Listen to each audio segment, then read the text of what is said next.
Good morning friends, मैं सिद्धांत पवार राज classes Bansur के यूट्यूब चैनल से आपका वेलकम कर रहा हूं। तो फ्रेंड्स, इस वीडियो में आपको मिलेगा जो हमने बीएसटी का एग्जाम लिया था उसके प्रॉपर सॉल्यूशंस, और सॉल्यूशन के साथ में सिर्फ सॉल्यूशन ही नहीं है, आपको उसका प्रॉपर एक्सप्लेनेशन भी मिलेगा। तो वीडियो को अपन देखने वाले हैं और इसमें जो पहला क्वेश्चन है आपके सामने प्रेजेंट है। क्वेश्चन को सोल्व करें उससे पहले आप लोगों को बता दिया जा रहा है कि जो इस क्वेश्चन के जो डायरेक्शंस है उसमें दिया गया है, जो भी आपके टेंसेज हैं, जो भी आपके वर्ड्स अपने को इस ब्लैंक स्पेस में देने हैं, वो यूज किस तरीके से होंगे, कैसे होंगे, क्या उनका सॉल्यूशन रहेगा, तो सारे आप इस वीडियो में देख पाएंगे। ठीक है फ्रेंड्स, ओके।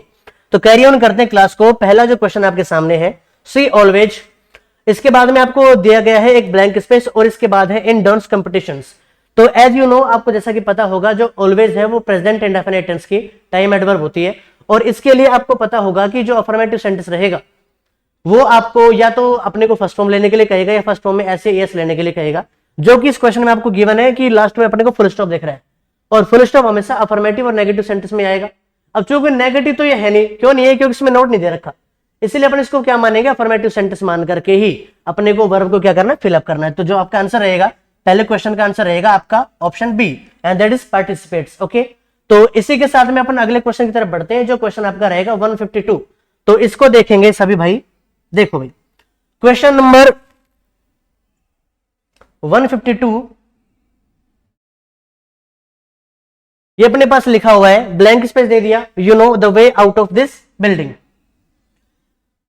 तो जब भी अपने को लगे कि सेंटेंस के अंदर भाई आपको कहीं पर भी फर्स्ट फॉर्म दे रखी होगी, तो फर्स्ट फॉर्म का मतलब है कि ये बात जो है प्रेजेंट के इंडेफिनिट की होनी चाहिए, और प्रेजेंट के इंडेफिनिट की अगर ये बात होनी चाहिए तो अपने को इस बात का भी पूरा फोकस करना है कि इसके पहले का जो पार्ट रहेगा वो भी इसी टेंस के अंदर लिखा जाएगा।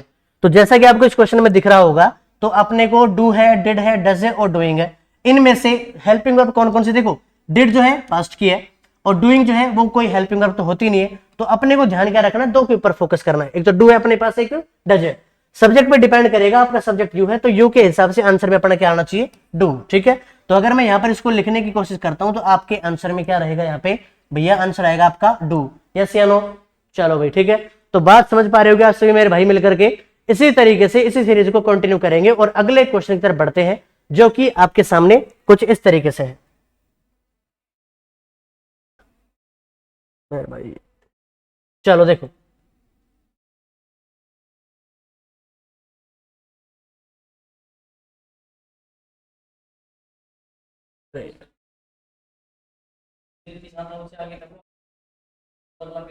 अच्छा इससे, अच्छा इससे, ठीक है। 154 जो आपके पास क्वेश्चन है, तो इसको अपने आंसर लगाने के लिए सोचेंगे, तो क्या आंसर आएगा क्या नहीं आएगा। देखिए भाई, क्वेश्चन पढ़ेंगे सबसे पहले। तो आपके पास क्वेश्चन है, ही ब्लैंक स्पेस दिया आपको, दे रखा है होम, और आगे लिखा हुआ येट। तो टेंस के जो क्वेश्चंस होते हैं उनको आपको मैं बताऊं, टेंस के सॉल्यूशन करने के लिए आपको दो तीन बातें ध्यान में रखनी है। जैसे कि एक तो टाइम एडवर्ब क्या होगी, ये आपको पता होना चाहिए। देन इसके अलावा कुछ ऐसे स्पेसिफिक वर्ड्स होते हैं जिन वर्ड्स के आधार पर अपना आंसर लगाते हैं। तो क्वेश्चन में आपको दे रखा है येट, और येट आता है आपके प्रेजेंट के परफेक्ट में। प्रेजेंट का परफेक्ट मतलब हेल्पिंग वर्ब या तो हैज होगी या फिर आपके साथ वर्ब की थर्ड फॉर्म लिखेंगे। तो भैया ध्यान देना, इसके अंदर सब्जेक्ट अपने पास ही है, तो आंसर में आपको लगाना पड़ेगा हैज नॉट कम। ओके, और अपन देखेंगे कि ये जो क्वेश्चन अपने पास था इसको आपने क्या कर दिया, सॉल्यूशन कर लिया है। ठीक है, चलो भाई। इसके बाद में क्वेश्चन नंबर है आपके पास 155, और इस क्वेश्चन का सॉल्यूशन करने के लिए आपको पहले क्वेश्चन को ध्यान से पढ़ना है, और उस पढ़ने के साथ देखो मैं आपको एक बात बता दूं, मैं जो आपको ये सॉल्यूशन दे रहा हूं, जो आपको अपन आंसर की बात कर रहे हैं, तो इन आंसर्स का प्रॉपर एक्सप्लेनेशन जो आपको मिल सकता है, मैक्सिमम जो मिल सकता है वो आपको मैं देने की कोशिश कर रहा हूं। ठीक है भाई, तो क्वेश्चन आपके साथ है 155, और इस क्वेश्चन के जो डायरेक्शन है, अगर हम डायरेक्शंस को देखेंगे तो सबसे पहले मेरे भाई ध्यान देना, सबसे पहले आपको यहां पर दे रखा है कि क्वेश्चन को पैसिव में अपने को चेंज करना है। पैसिव क्या कहता है आपको, एक्टिव पैसिव कहता है कि हमेशा अगर सेंटेंस में आपको इज एम आर के बाद थर्ड फॉर्म मिले या is am are plus being plus third form मिले, कुछ इस तरीके से आपके पास सॉल्यूशंस रहेंगे, उनको देखते हैं। क्वेश्चन है, you can play with these cups quite safely, you can play with these cups quite safely. Question देखोगे तो क्वेश्चन में कैन दे रखा है, और कैन जो है वो आपका एक मॉडल से, और मॉडल्स के क्वेश्चन के अंदर क्या होता है भैया, मॉडल जो दे रखा है वो सेम रहेगा। और चेक करोगे आपके पास सब्जेक्ट है, इसके बाद ये हेल्पिंग वर्ब है, देन आपके पास मेन वर्ब है, और जो आपके पास कब्ज है ये आपके हो जाएंगे क्या, ऑब्जेक्ट रहेंगे। क्या रहेंगे आपके, ऑब्जेक्ट। ठीक है भाई, तो क्वेश्चंस की बात करेंगे तो दीज ऑप्शन है आपके पास में, these कब्स can be played with quite safety, ये अपने पास हो सकता है क्या, देखेंगे आगे। The कब्स can be played quite safely, option अपना बी ये वाला है। और अगर ऑप्शन नंबर 3 की बात करें, ऑप्शन नंबर सी की बात करें, तो लिखा हुआ है these cups can be played quite, इसमें अपने को सेफली नहीं मिला है, तो अपन देखेंगे आगे। और these cups can be played quite safely with, तो ये अपने पास जो ऑप्शन है, इन ऑप्शंस को भाई ध्यान से देखेंगे, तो मेरे हिसाब से आपको आंसर क्या मिलेगा, ऑप्शन बी।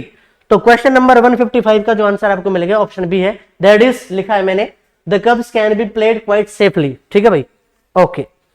नेक्स्ट क्वेश्चन की तरफ बढ़ते हैं और स्लाइड को चेंज करते ही अपने पास अगला क्वेश्चन आया 156 और 156 नंबर क्वेश्चन का जो आंसर होगा, क्या होगा क्या नहीं होगा, एक बार क्वेश्चन पढ़ेंगे, उसके बाद में आंसर लगाने की कोशिश करते हैं। देखो, can she write N interesting story, इस वाले क्वेश्चन में भी अपने को पैसिव में ही चेंज करना है। और पैसिव कैसे करेंगे, तो एक बार देखें क्वेश्चन को, लिखा हुआ है अपने पास में हेल्पिंग वर्ब है, ये अपने पास सब्जेक्ट है, ये आपका मेन वर्ब है, और ये पूरा का पूरा पार्ट जो बच गया ये आपका होता है क्या, ऑब्जेक्ट। ठीक है, तो जब इसका आंसर आप लगाओगे, सेंटेंस इंटरोगेटिव है, सेंटेंस कैसा है, इंटरोगेटिव, और जो सेंटेंस इंटरोगेटिव है तो उसका पैसिव भी इंटरोगेटिव ही रहेगा। तो मॉडल जो है आपके पास, मॉडल जो है कैन दे रखा है, तो आंसर में भी कैन ही रहेगा। देखो, कुड का तो वैसे एलिमिनेट हो गया, अब अपने पास क्या है, देखो, can an interesting story be written by her, क्या ये हो सकता है, चेक करते हैं एक बार, ध्यान दो। इसके बाद में चेक करना अपने को, can an interesting story be written for her, ये तो हो ही नहीं सकता है। Can an interesting story be written to her, ये नहीं हो सकता है, क्योंकि एक बात ध्यान दो, जो अपनी स्टोरीज हैं, जो अपन खुद लिखते हैं, जो लिखेंगे, तो उसके लिए प्रॉपर एक सब्जेक्ट की नीड होगी, और प्रॉपर सब्जेक्ट की नीड होगी, तो वहां पर फॉर और टू जो है अपन यूज नहीं कर पाएंगे। ऑप्शन अपने पास जो था ऑप्शन ए, ये आपका राइट आंसर हो जाएगा, can an interesting story be written by her. ठीक है, ओके भाई, आगे चलते हैं। देन आपके पास में है 157 नंबर क्वेश्चन, और इसकी तरफ बढ़ते हैं तो आंसर लगाएंगे। देखो मेरे भाई, ध्यान दे, योर मैनर्स इरिटेट मी, ये अपने पास बहुत ही जेन्युइन क्वेश्चन है, और आजकल के एग्जाम, जो भी ट्रेंडिंग एग्जाम चल रहे हैं, जो भी अपने एग्जाम इन फ्यूचर होने वाले हैं, और जो रिसेंट एग्जाम हो चुके हैं, तो उन सारे एग्जाम्स के अंदर कुछ इस टाइप के क्वेश्चन आजकल बार बार पूछे जा रहे हैं, जो कि अपने इस बोर्ड के ऊपर लिखा हुआ, आपके स्क्रीन के ऊपर क्वेश्चन है, योर मैनर्स इरिटेट मी। इसका मतलब क्या हुआ कि आपके जो मैनर्स है वो मुझे बहुत ज्यादा परेशान करते हैं। इरिटेशन, जब सेंटेंस के अंदर आपको वर्ड दे दिया जाता है, तो वहां पर आप क्या करोगे, पैसिव वॉइस में टू का यूज नहीं करोगे और बाय का यूज नहीं करोगे, तो क्या करना पड़ेगा। देखो क्वेश्चन देखते हैं, I am being irritated by your manners, check करना, क्योंकि ये अपने पास फर्स्ट फॉर्म में ऐसे ईएस है, तो हेल्पिंग वर्ब में इजमार रहेगा, बीइंग तो आएगा नहीं, तो बीइंग वाला कैंसिल हो गया, पहला ये कैंसिल हो गया।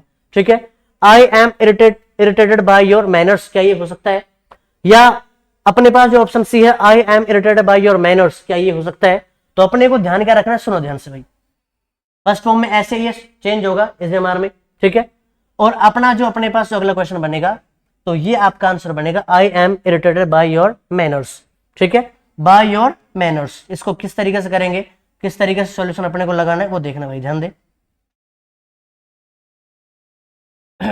ऑप्शन ए के बाद जो आपके पास ऑप्शन बी था, वो आपका आंसर रहेगा प्रॉपर। ठीक है, चलो आगे चलते हैं। नेक्स्ट है अपने पास 158, तो इस वाले क्वेश्चन को सोल्व करें उससे पहले आपके सामने मैंने लिखा है कि जो भी आपके पैसिव के क्वेश्चंस है, एक्टिव पैसिव के जो क्वेश्चंस रहेंगे, उन क्वेश्चंस को करने का देखो एक प्रॉपर तरीका होता है। उसके लिए अपने को क्लास में सॉल्यूशन दिया गया था कि जो भी आप वॉइस की शीट रहेगी, जैसे भी क्वेश्चन आपको मिलेंगे, अफर्मेटिव हो, नेगेटिव हो, इंटरोगेटिव हो, डब्ल्यूएच इंटरोगेटिव हो, तो उन क्वेश्चंस को करने का एक प्रॉपर वे होता है, हेल्पिंग वर्ब को मेन वर्ब को चेंज करने का एक प्रॉपर वे होता है, तो उन सारे तरीकों को फॉलो करके अपन आंसर लगाते हैं। ठीक है भाई, तो क्वेश्चन है who is singing such a sweet song, subject अपने पास हुए, इस क्वेश्चन को लगाते हैं तो आंसर में बाय हुम आएगा, आपको अच्छे से पता होना चाहिए बात। अच्छा, बाय हुम के बाद में अपने को लगाना है, इसमें जो दे रखा है ए स्वीट सॉन्ग, इसको उठाएंगे यहां से। ठीक है, इसको उठाएंगे, ये आपका बन जाएगा क्या, सब्जेक्ट बनेगा। तो बाय हुम, इसमें देखो इजमार दे रखा था, यहां पर आपको इजमार दे रखा है। अब अगर ये इजमार है तो इजमार होगा इजमार प्लस बीइंग में चेंज। अब अपने को यहां पर ये देखना है कि इसमें आंसर क्या हो सकता है। ठीक है, तो by whom is such a sweet song being sung, क्या ये हो सकता है। By whom is such a sweet song sung, ये हो सकता है क्या, नहीं हो सकता है। तो अपने को आंसर लगाना है ऑप्शन ए पे। ठीक है भाई, चलो नेक्स्ट क्वेश्चन आपके पास है 159, और इस क्वेश्चन के लिए 159 क्वेश्चन के लिए आपको प्रॉपर जो डायरेक्शंस मिली हुई है, उसमें आपको करना है कि इस गिवन क्वेश्चन का आपको इनडायरेक्ट नरेशन बनाना है। अच्छा, इनडायरेक्ट नरेशन भी कैसे बनता है, ये आपको क्लास में बताया गया था किस तरीके से बनेगा। तो अपने को बताया गया था अफर्मेटिव का किस तरीके से बनता है, क्या कंजंक्शन लगेगा, हेल्पिंग वर्ब मेन वर्ब किस में चेंज होती है, नेगेटिव सेंटेंस का कैसे बनेगा, हेल्पिंग वर्ब और मेन वर्ब किस तरीके से चेंज होती है, इंटरोगेटिव को किस तरीके से चेंज करेंगे, WH इंटरोगेटिव को कैसे करेंगे, ऑप्टेटिव सेंटेंसेज होते हैं, एक्सक्लेमेटरी होते हैं, उनको चेंज किस तरीके से किया जाएगा। तो क्वेश्चन आपके सामने है, the peon said to his officer please forgive me. इस क्वेश्चन को उठाएंगे मेरे भाई, ध्यान दो, सभी ध्यान देना इस क्वेश्चन की तरफ। दो पार्ट होते हैं सेंटेंस के अंदर। पहला जो पार्ट है, इस पार्ट को बोलते हैं रिपोर्टिंग वर्ब, और इसके अगले वाले पार्ट को मैं ऐसे बोल सकता हूं कि जो इन्वर्टेड कोमा के अंदर वाला जो पार्ट है, इन्वर्टेड कोमा के अंदर वाले पार्ट को बोलते हैं रिपोर्टिंग स्पीच। तो जब कभी भी अपने को रिपोर्टिंग स्पीच के सेंटेंस को देखे और यहां पर अगर आपको प्लीज दिख गया है तो समझ जाना चाहिए अपने को कि ये सेंटेंस कैसा है, इंपेरेटिव है। और इंपेरेटिव सेंटेंस में देखो भाई, मैं आपको अच्छे तरीके से सोल्व करके बताता हूं। जो भी आपका इंपेरेटिव सेंटेंस रहेगा तो वहां पर उसको चेंज कैसे करेंगे। जो ये रिपोर्टिंग वर्ब है सेड टू, ये तो या तो ऑर्डर्ड में चली जाएगी, या कमांडेड में जाएगी, या एडवाइज्ड में, या अपने को कहां पर मिलेगा, रिक्वेस्टेड में। अब चूंकि प्लीज दिया है तो रिक्वेस्टेड में होना चाहिए, ठीक है। अब देखते हैं यहां पर भी रिक्वेस्टेड है, रिक्वेस्टेड यहां पर भी दे रखा है, लेकिन इसके अंदर अपने को नहीं मिला और इसके अंदर भी नहीं मिला, तो सी और डी तो नहीं हो सकते। अपन ने ऑप्शन को एलिमिनेट करना सीखा कि सी और डी तो नहीं हो सकते हैं, तो क्या होगा आंसर, देखते हैं। द पियोन को लिखा मैंने यहां तक, ठीक है भाई, ध्यान देना। इसके बाद में इसको रिक्वेस्टेड में कर दिया और इस फादर मैंने यहां तक लिख दिया, ओके। अब ये सेंटेंस जो आपका इंपेरेटिव है तो इसके लिए अपने को किसका यूज करना पड़ेगा, टू का यूज करना पड़ेगा। कंजक्शन टू का यूज करेंगे, जो कि आपको यहां पर दे रखा है। देखो एक और बात आपको बताऊं मैं, बहुत बड़े इंटरेस्ट की बात है, बड़े मजे की बात है। क्वेश्चंस के अंदर खुद ही अपना आंसर होता है। अब हमें दिक्कत ये आती है कि हम उसको पहचाने कैसे। उसके लिए ना आपको प्रॉपर प्रैक्टिस करनी होती है, जो कि आपको क्लासरूम सेशन के अंदर सिखाया जाता ही होगा, ठीक है। तो मैंने एक आपको हिंटिंग वर्ड दिखाया टू, और टू देखते ही आपके तुरंत माइंड में आना चाहिए कि इसका आंसर तो यही होगा भैया, ऑप्शन बी इसका प्रॉपर आंसर होना चाहिए, और यही इसका आंसर भी है।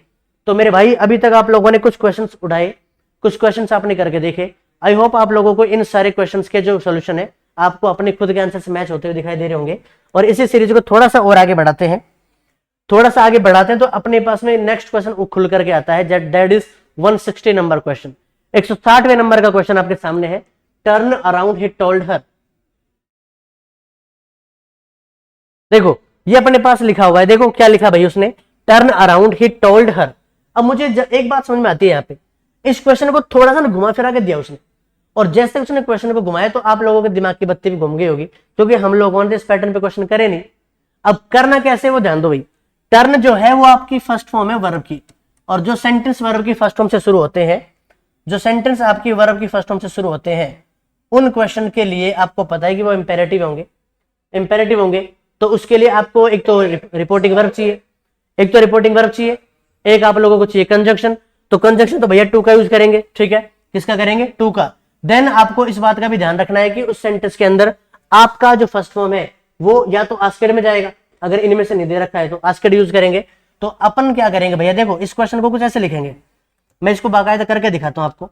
उसने क्वेश्चन लिखा, ही टोल्ड हर, ऐसे करके उसने क्या कह दिया, टर्न अराउंड, ये उसने लिख के दिया अपने को क्वेश्चन।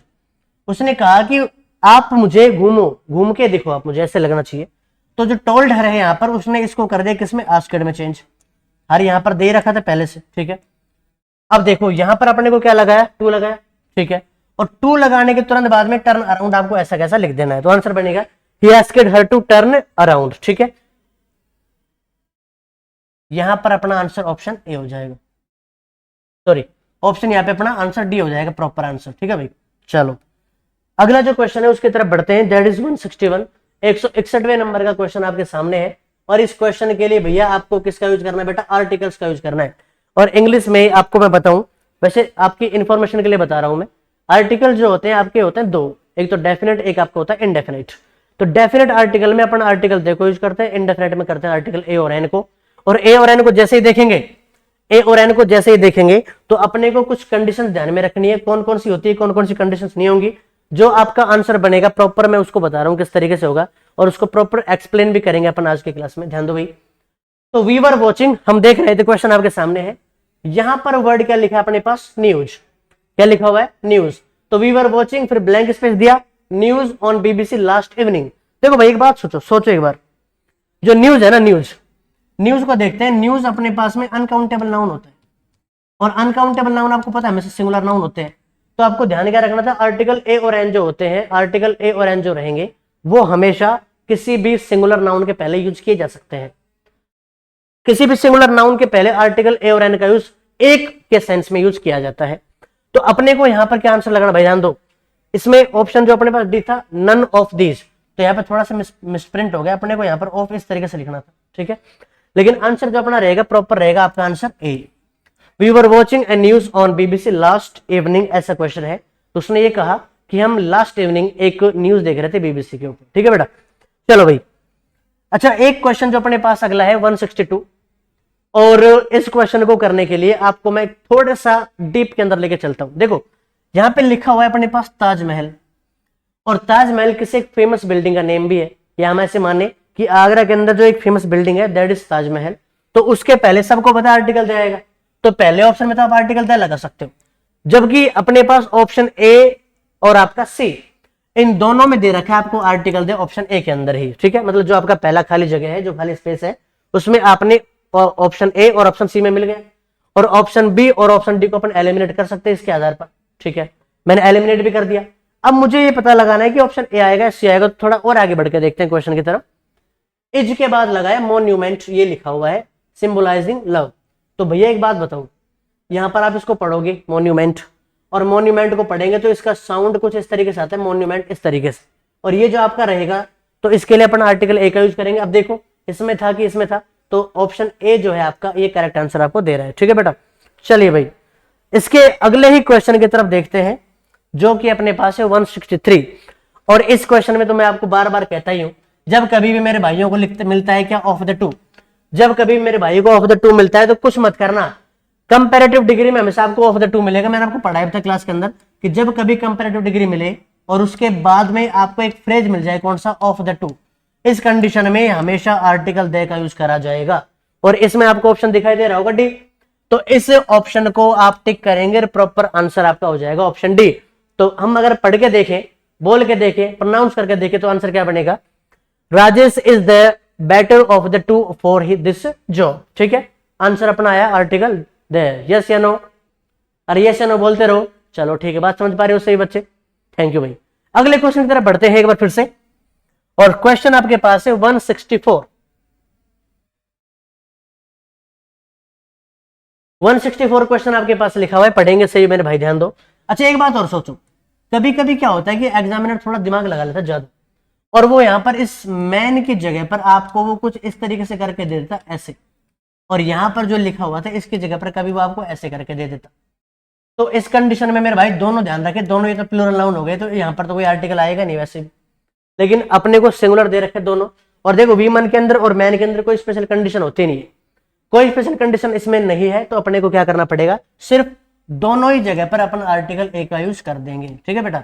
तो ऑप्शन ए आपका आंसर हो जाएगा इस क्वेश्चन के अंदर, ठीक है। मुझे लग रहा है आप लोग बात समझ पा रहे होंगे कैसे कैसे आंसर आ रहे हैं, और जो हमने एक्सप्लेन किया है आपके इस पेपर का, आप लोगों को बिल्कुल अच्छे समझ में आ रहा होगा किस तरीके से चीजें चल रही हैं, ठीक है भाई। चलो नेक्स्ट क्वेश्चन मेरे सामने लिखा हुआ है, और इसके अंदर मुझे करना है क्या, प्रीपोजिशंस का यूज। अब देखो मैं 2-3 बातें आपको इसके बारे में बता दूं। प्रीपोजिशन जो वर्ड है ये 2 भागों में डिवाइड है, एक तो प्री होता है, एक अपना पोजीशन होता है। तो प्री का मीन्स एज यू नो, आपको पता भी है कि प्री का मतलब पहले होता है, और पोजीशन का मतलब होता है स्थान लेना। तो जो वर्ड्स आपके सेंटेंस में आते हैं और नाउन, या अपने पास ऐसा कह दे नाउन जो सब्जेक्ट या ऑब्जेक्ट का काम करेंगे, तो नाउन जो है उसके पहले जो वर्ड यूज करे जाएंगे उनको कहेंगे प्रीपोजिशंस। 4 इनके टाइप होते हैं, सिंपल, कंपाउंड, फ्रेजल वर्ब, और आपका होता है एक प्रेजेंट पार्टिसिपल। तो इस तरीके से अपने को यूज करना होता है, चेक करेंगे, ध्यान दे भाई। तो इस क्वेश्चन को देखो 165, मैंने बार बार क्लास में ये पढ़ाया है, जब कभी भी आपको सफरिंग वर्ड दिखाई देता है तो उसके बाद आंख बंद करके मेरे भाई फ्रॉम लगा दिया करो। सफरिंग फ्रॉम हमेशा आएगा, तो ऑप्शन बी आपको इसके अंदर दिख रहा होगा, और यही आपका प्रॉपर आंसर है, ठीक है बेटा। श्योर हो यहां तक? चलो ठीक है, आगे बढ़े, नो डाउट। चलो question number 166, the question number 166, 166 number question आपके सामने है, गौर से देखो, इस क्वेश्चन को पढ़ो। द ट्रेन लीव्स एग्जैक्टली, और एक बात मैं आपको कितनी बार बता चुका हूं, जब कभी भी क्वेश्चन में आपको टाइम दे रखा हो, क्लॉक का कोई भी टाइम हो, रात के 12 से दोपहर के 12 तक, अगर दोपहर के 12 से रात के 12 तक कोई भी टाइम दे रखा हो, हमेशा कुछ नहीं करना अपने को भाई, सीधा एट चिपका दिया करो देखते ही। तो इसमें आपको ऑप्शन डी दे रखा है एट, तो मैं यहां पर क्या कर दूंगा, एट का यूज कर दूंगा। बात समझ में आ रही है सभी? अरे हाँ या ना? चलो ठीक है भाई। एक और अगला क्वेश्चन आपके सामने है, अगला क्वेश्चन आपके सामने जो है 168 जो क्वेश्चन है, इसमें देखो एक वर्ड मैं आपको बताऊं पहले, ये वर्ड दे रखा आपको POUR पॉवर, और इसका मतलब होता है उंडेलना, मतलब जैसे एक बर्तन था, एक कोई भी मेरे पास बर्तन था, उसमें से दूसरी चीज को डाल देना, तो वो आपका पोर कहलाता है, POUR। तो भैया ध्यान दो, देखो मिल्क है, दूध है, और इसको एक पैन के अंदर डाल दिया गया, तो सीधी सी बात है वो जो दूध है, जो मिल्क है, वो क्या कर रहा है, मूव कर रहा है, और मूव करके एक जगह से दूसरी जगह पे वो क्या कर रहा है, एंटर कर रहा है। इस कंडीशन में हमेशा किसका यूज करते हैं, N2। किसका यूज करेंगे, N2 का। तो आंसर बनेगा I poured the milk into the saucepan, yes या नो। अरे बात समझ पा रहे हो कि नहीं, पहले ये बताओ प्यारे बच्चों, बात समझ पा रहे हो सभी? चलो ठीक, आगे बढ़ूं, कोई डाउट है किसी को? चलो ठीक है, आगे डाउट तो मेरे को बताना, कमेंट करके बताना सारे बच्चे क्या क्या डाउट है आपको, और फिर भी अगर बात नहीं समझ पाओ तो पर्सनली मिलकर के अपन सॉल्यूशन कर लेंगे। देखो भाई, अब इस 169 क्वेश्चन के लिए अपने को कुछ करना है, जो डायरेक्शन अपने को बताएंगे बिल्कुल एज इट इज वैसा का वैसा करना है। देखो भाई क्वेश्चन क्या कह रहा है, replace the word in underline with the correct word that means the same. देखो मीन्स द सेम का मतलब सिनोनिम आपको बताना है। जब कभी भी तुम्हें लगे कि मीन्स द सेम की बात हो रही है, तो मेरे भाइयों और उनकी प्यारी बहनों, कुछ नहीं करना है अपने को, हमेशा इस कंडीशन में तुम्हें किसका यूज करना है भैया, सिनोनिम्स का। किसका करोगे, सिनोनिम्स का। और सिनोनिम्स जो आपके पास है, तो अपने को पहले देखो क्या दे रखा है इस क्वेश्चन के अंदर, आपको वर्ड क्या कर दिया, वैक्स कर दिया। और मैं बार बार कहता हूं, क्लास में मैंने खूब पढ़ाया हुआ है, वैक्स का मतलब होता है गुस्सा। और इसके अगर सिनोनिम्स की बात करते हैं, तो आप लोगों को मैं एक बात बता दूं, देखो सॉल्यूशंस बाद में देखेंगे, पहले एक चीज समझ लो, वैक्स का मतलब होता है गुस्सा, और गुस्से के जितने भी सिनोनिम आपके हो सकते हैं, तो वो मैं सारे यहाँ पे लिख के देता हूं, जिससे क्या होगा कि आप लोगों को जो ऑप्शन मैच करे आप उसको टिक कर देना, सीधी सी बात है। तो भाई वैक्स हो गया, एंगर हो गया, इसके अलावा अपने पास रेज हो गया, एक अपने पास वर्ड राइल होता है, देन आपके पास वर्ड होता है ये अपना, ठीक है, और एक वर्ड आपका होता है इर्क, IR के इर्क। अब तुम सीधी सी बात देखो बेटा, इन 4-5 ऑप्शंस के अंदर मुझे एक वर्ड दिखाई दिया, कौन सा, एंग्री, तो आपको इसके ऊपर टिक करना है ऑप्शन ए पे, ये आपका आंसर बन गया होगा मेरे हिसाब से। और बात समझ गए ना सारे, जोर से बोलो यस। चलो ठीक है, आगे बढ़ते हैं। अगला क्वेश्चन है बेटा 170, और क्वेश्चन को देखते हैं, तो इसमें लिखा हुआ है the future of the company seemed bright. इसका मतलब है कि जो अपनी कंपनी, उसका भविष्य बहुत ही सुनहरा दिखाई दे रहा है। और सीधी सी बात है भैया, वर्ड क्या दे रखा है आपके पास, फ्यूचर। तो देखो पहले सोल्यूशन नहीं करके पहले मैं आपको एक बात बता दूं, फ्यूचर जो वर्ड है, इसी का जैसा एक वर्ड मेरे भाई क्या होता है, फॉर्चून होता है। क्या होता है, फॉर्चून। और फॉर्चून का मतलब होता है किस्मत। अब वो अच्छी बुरी कैसे भी हो सकती है, तो फॉर्चून को अपन क्या बोल सकते हैं, फेट भी बोल सकते हैं, इसको आप लोग डेस्टिनी भी बोल सकते हो, डेस्टिनी, और इसी को भैया हम क्या बोल सकते हैं, लक भी बोल सकते हैं। तो ये तो होगी एक्स्ट्रा इन्फॉर्मेशन। अब क्वेश्चन की तरफ आ जाओ फटाफट से। क्वेश्चन में लिखा हुआ है फ्यूचर, तो ऑप्शन में अपने पास ओरिजिन है, ऑप्शन में प्रोस्पेक्टस है, प्रोस्पेक्टिव है, और पोटेंसी है। तो जो मुझे सूटेबल आंसर लग रहा है, प्रोस्पेक्टस होता है हमेशा एक चीज का, और प्रोस्पेक्टस का मतलब भी फ्यूचर ही होता है। ठीक है भाई, चलो आई होप आप बात को समझ पा रहे होगे। थोड़ा और आगे बढ़ते हैं अगले क्वेश्चन की तरफ, और ये आपके पास है 170। तो आपके जो प्रॉपर क्वेश्चंस हैं, वो आपको उनका आंसर मिल गया होगा, ठीक है। तो सारे जो क्वेश्चंस आपने करे होंगे उनको मैच करके देख लेना मेरे भाई, कौन कौन सा आपका सही है और कितने मार्क्स आपने गेन किए, कितने बेनिफिट आपको हो रहा है। मिलते हैं फिर किसी सॉल्यूशन में आप लोगों के साथ में। Thank you.